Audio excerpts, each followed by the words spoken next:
अरे गाँव वालों, मैं खुद जाऊंगा, कट जाऊंगा, मर जाऊंगा, मिट जाऊंगा गाँव वालों।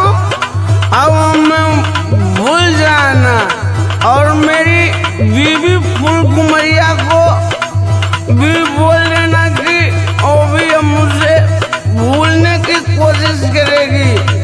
अब मुझे जिंदा रहने का कोई हक नहीं है। साला मैं गाँव में किसको मुंह दिखाऊंगा? यार मरने के लिए तैयार हो जाओ। अरे ई का तू नौटंकी फलने बड़ा हो? अरे बहन जी, मैं मरने जा रहा हूँ, मुझे आप मत रोकिए। अरे अरे अरे, हम तोहर बहिन जी ना है, तोहर मेहरारू फूलकुमरिया है। दारू पी के कान हराइल बड़ा हो, काहे जान देवे जाता रह? सुनो डार्लिंग, सुनावा। धिकार बाटे हमारा जियाला में, धिकार बाटे हमारा जियाला में, पिटा गइल बानी पियाला में।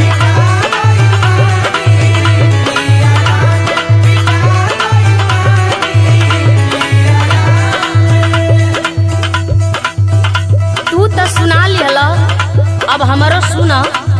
अरे डार्लिंग, मैं तेरा नहीं सुनूंगा। मैंने बोल दिया कि मरूंगा तो मरूंगा, मरने जा रहा हूँ। अरे सुना सुना। अच्छा ठीक है, मेरी बीवी वो कहती हो तो सुनाओ भाई, सुना। सुना। पियला जब छोड़ देबा दारू गांजा, पियला जब छोड़ देबा दारू गांजा, सवारी जाई जिंदगी ए मोरे राजा।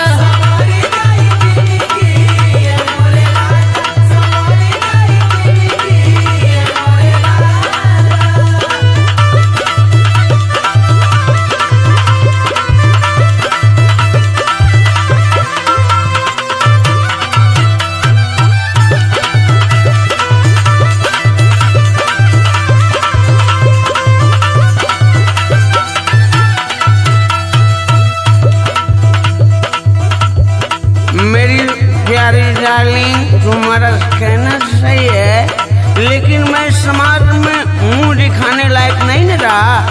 काहे हो? डार्लिंग सुनो ना। हाँ हाँ सुनावा सुनावा। सुनत सुनत हमार तो जीवे पात गइल बा।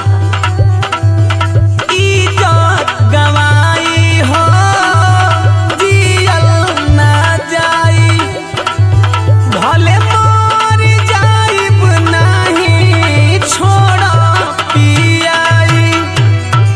भले मर जाइब नहीं छोड़ा पियाई, भले मर जाइब नहीं छोड़ा पियाई। बुराई का बपवाली आला में, बुराई का बपवाली आला में, पिटा गइल बानी पियाला में।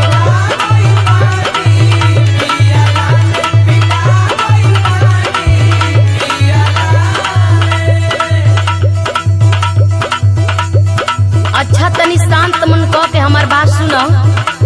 अच्छा सुना, सुनाओ, का सुनाएगी रे?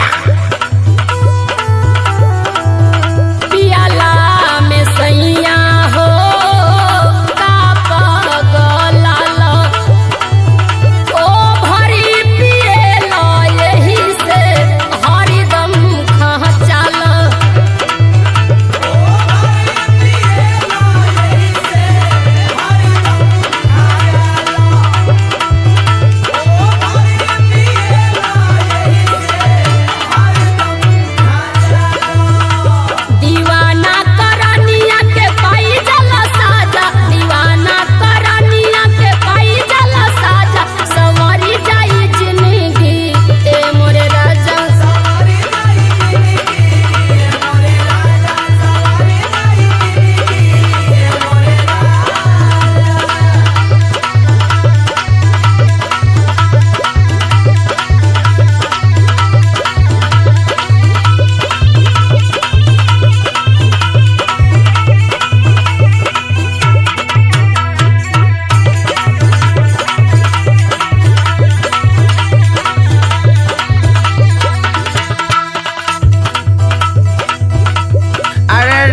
चक्कर में पिटा गई?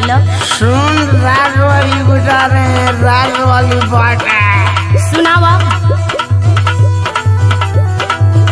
जब हम भइली हो नशा में बाउर, तोहरा के जान धइली रहे के हुआ।